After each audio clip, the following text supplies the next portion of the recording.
What's going on, everybody? Happy New Year. Welcome to another episode of the Champion Cultivator podcast, the first episode of 2020. This is episode 10, and today I am interviewing Rita Louis, up-and-coming speaker, entrepreneur, author, and just a great, energetic leader here in St. Louis. You're a youthful leader, and I appreciate you for that. So welcome to the show. Thank you for having me. Definitely. Anything you want to say to the people and kind of introduce yourself to the people who don't really know you or what you stand for? Okay, so my name is Rita. I am a public speaker. I'm a future author, and I'm also a youth mentor. Mm-hmm. So that's something I'm pretty got under my belt right now. Tell me about that. You're a youth mentor, but you're pretty young yourself. How does that work? Well, it all started about as I'm still growing up, I'm still young myself, but I'm seeing a lot of things happening in our community that it's just getting old to see repetitively. Like young people not really having those leaders and those role models in their lives, and it's getting to a point where the system is getting messed up, like for real. Like you go in high school, you see a lot of babies now in high school, and then people not even going to college to attempt college, and then everybody out on the streets now. So it's like no leadership. Like I think we should all strive to be great leaders and be those entrepreneurs and those, those doctors, those lawyers, just something bigger than what we're so used to. Like just be comfortable working a 9-to-5 job at a warehouse, Very minimum. Yeah, like nobody's like, that's not everybody's mindset to wake up to like, man, I want this warehouse. I think we should strive to be better and find a passion, like find something that you really truly love to do, and then try to see if you can find a business side of that and work towards that. Because you never know, like people who cook chicken, for example. You like, oh, I'm just cooking chicken. But you know how, look at Popeyes. That's a straight franchise, just by cooking chicken. Just be the best you can be into what you want to be. Find, it could be something little and just work your way up. And just keep working your way up. So, that's why I want to be that voice to the youth. And just make them feel like, man, your dreams are not small. You just got to plan them out, sort them out, get the business side, and get you a team. You can just take off. So that's pretty much it, where I'm at with that. And I hope I can just do the best that I can, let them kids know that, it is possible, and it is somebody there that is to listen to you, to hear out your dreams and your passion. So that's what I'm here for. I respect it for sure. So where did that start? Where did that drive come from? I don't know if this is just me personally, but from the people I've interviewed and just from the people I know, normally when people want to step up, it's because nobody else has stepped up yet. Or they feel like that step up needs to be done. So is that something similar for you, or like you saw that there wasn't much leadership in your own, I guess, where you coming up from, and so that's what made you want to step up, or were there a couple different people who, well, how did you get on this path to doing something different is what I want to ask. Okay, so I'll take both of them. It's kind of both. I wanted to step up and need to be changed, and it happened to me going into my sophomore year of college, where I really didn't have too much of my mom or really people like telling me, hey, you gotta do this and get your work done, like it was in high school. Right. So I kind of had fun my freshman year. And then I went on a full scholarship to play soccer, but once I dropped one class. Thank you. So I had 1 hour, just an hour of credit missing, and I couldn't play soccer no more. But I was just like, dang, it was nobody on my butt to tell me to do this and that. But at the end of the day, I'm a young grown person, in a whole different like city and state, it was new to me. So once I let myself down, I said, man, I let my mama down. And that just kind of hurt me. Because I'm like, she did everything she can to get me to where I am, and I let her down just by 1 hour of a credit. That one little mistake changed my whole life, because I had to come home, find a job, find a car, and go to work. I didn't want to do it at that age. Yeah. I really wanted to live the whole college life for 4 years or 2 years. Yeah. But, I let myself down, and I wish I just had somebody to tell me and be on my butt at that new level of education, and it wasn't there. So I felt like, hey, I know I messed up, and I know it's kids who messing up in the early stage, in high school, they ain't not even finishing high school no more. So just that fire that lit up in me, so I wanted to step up on that part and be that voice, because something has to change, and nobody wants to do it. I do it. It's not that hard. I don't want to get paid to do it. I'm gonna just do it. So yeah, pretty much on that one. I respect it. So talk to me about how does that work, the young leading the young, or being a young leader. how do you have to go about proving yourself and getting their respect? Because sometimes when people the same age as you, or even if they're a little older than you, you know what I'm saying, they don't give you that respect. They see you more so as a peer than a mentor, or somebody that really knows what they're talking about. So how do you prove yourself to these people and lead them?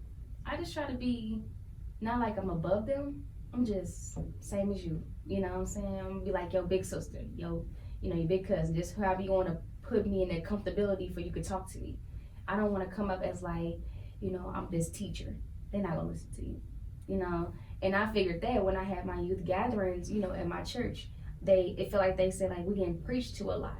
Like, dang, we feel like we're in school a lot. And so I had to do some icebreakers to break it down. Like, let's get to know each other. Just talk to me like I'm one of your friends. But it's still gonna be the respect there. Yeah. So just make them feel comfortable. Make them feel like, hey, like it's not school. I'm not the principal and nothing like that. I'm just your big sister. That's the best way I could put it. So how does that what's the impact difference, or what messages are really getting home to them? Like if you compare how they were being preached to versus preached with, how does that impact shift how they move, if that makes sense? Just I guess using that type of slang. Let's say for example you go to churches, you got the pastor just preaching to you, and you're just like, yeah, he's speaking real, but sometimes you just really want like real, like just keep it raw with me. And once you keep it raw with them, it's very comfortable. I guess if you have to use that type of slang to get to them, like hey, I'm all here. You know what I'm saying? Some of them take it like that, or some of them take it like how we talking right now. So it's not too much of a shift mixture. It's just the comfortability. You know, actually listening to them. So tell me about some of the growing pains you had really just trying to step up as a youth leader for yourself and for other people. The growth part. Really trying to get them to respect. It's not no disrespect, but it's just the level of respect. Like I said, I'm only 21 and I'm engaging with 13 and 22-year-olds. So, but all my youth members, they come from the age of 13 and 15, so far. But I just take it how I go. Just go with the flow with it. It's very comfortable. I know it's kind of hard to say. Just very comfortable talking to them because like I say, I talk with slang, and I don't know. It's just a hard question to answer because it's just like, kind of got me on this one. What do you mean? Because it's just comfortable. Yeah, so like I'm saying, like if I was a young Rita, you know what I'm saying, trying to get in a position you're in, I'm a young person who's maybe not in the St. Louis community, but I want to be a leader. I want to step up, and I want to do what you're doing. I want to lead people and impact them in a positive way that's helping them step into a bigger role. Like there's going to be some things they need to know when they're trying to lead these people, So if it's like these uncertain rules or these unsaid rules that, okay, well, you trying to earn their respect, you can't do X, Y, Z, or you can't talk to them in this manner. Or, right. You know what I'm saying? If I know if I do this, I'm going to lose them. And obviously that's the process you're still going through. Yeah. But I'm sure that you've had some experiences that taught you what to and what not to do. So I just wanted to know if you can shed some light on any of those things. Does that help make it easier for you? Yeah, I guess. Let's see. I just say be you. That's the best way I can say it. Just be you. Do your homework. I'm very a spiritual person, so I do my homework on the spiritual side. Like I give that word to you. I'm not good at really quoting them, but I can say like, hey, pray about it. That's the biggest answer I tell my youth members, and I tell all my friends. Pray about it. Before you come talk to me and get on the phone and talk to me for a whole, like about an hour or two, pray to God first about the situation, and then when you get done, see how you feel. You don't have to call me no more. That's as deep as I can get. And once I get that advice, I don't get no call. So hey, I feel like you got your answer right there. Just put it in His hands. I'm very spiritual, so that's the best answer I can give to you. Be yourself. Give it to God. Put it in His hands because there's some battles that I can't fight. You can't fight. So put it in His hands. Let Him fight it for you, and then boom, your solution gonna come. So. That's real. I like that. For sure. You can't really be a leader if you're not being yourself. Yeah, just be yourself. Don't be nobody. Don't be the Tyler Perry. Don't be the Bishop T.D. Jakes. Don't be none of them. Just be yourself, and people gonna see that. It's gonna be very authentic. Yeah, you feel it. That's real. Mm-hmm. So one thing I like about your story so far, and one thing I respect is you've had that setback, or you took an L, and instead of just being like, all right, damn, I took this L. Right. You say, all right, cool. How do I bounce back from this? And not only bounce back for myself, but bounce back for other people. How do I make sure other people who come to this spot don't end up in the same position. So I respect that selfishness, but it's also like, where did that mentality come from? Because I know a lot of people that when they take that L, like low key they wanted to take the L because then they can stop. You know what I'm saying? Then they got a reason to stop. But obviously that's not what you want. So like, where did that mentality come from? My mom installed that. Church, my mom, don't feel discouraged. You got that from churches, that faith. And then my mom, she was like, okay, you can fail, but how long you gonna sit there? So that's her very slogan, man. How long you gonna sit there? And I'm like, I don't want to sit here for a long time feeling sorry for myself. So I'm either gonna feel sorry or just get better and do better. I'd rather choose to get better and do better because I already did that. So what's the point of going back to her when we can go up? Right. So that's the pretty much mentality on that one. I respect it. Definitely. So I mean, you talk about your mom, church. Is there any other like leaders or inspirational people in your life that have helped you, I guess, at this point? Oh yeah, my mom, my two grandmothers, and my sister. Them are really women I just look up to because they, like my grandparents, they've been through a lot. Grandparents, they seen it all. So it's nothing new to them. Like what's going on today is just coming back. So they just teach me how to just keep living. Yeah. You're gonna get hurt, but keep living. You're just gonna keep living. But then, like I say, I'm very into church. They give me their word. So I do like a little Bible sessions with them, like break the word down to me and teach me what this really meant in the Bible to them. And then my mom and my sister, just women who working in a shop, you just seeing somebody who depending on other people to get the money. It's not a constant check. You see how they keep their faith, because I ain't got the patience. I would really cry if nobody come in the shop. I'm like, dang, you ain't getting your hair done today? But they got that patience, they got that work ethic, got that drive. And I don't know, they just keep their faith in. To build a business like that, I think that's very hard. I'm not gonna lie, I don't think I can run a beauty shop. That's just, like I said, you having your faith on someone else to come in. They can cancel anytime. You ain't making no money. But you still have the faith to wake up every day to go to the same spot, and you can make no money or make some money. Yeah. And then my sister, she's a woman with all hats. Like that is a woman who can work any job, and it's only 24 hours in a day. She make it work. I don't know how, because you got a baby. Yeah, man. And you working, she does taxes, she does lashes, she does hair. She has this nursing home for adults that they just launched and built up. And she do home assistant living. She does like about 5-6 things. And you still have a child, and you still maintain to have fun and raise your child. So I just give them kudos. Yeah, superwoman right there. Yeah, because I complain about one job. I'm saying, that's a lot on her plate. Yeah, so when you see that it does make you better. I say that strive for better. If you don't see that as like you can do it too, then hey, that's just, yeah, that is some on you, because I see that as like, dang, I can do it. So I like that. Yeah, they're my women. It's a good mentality there. Definitely.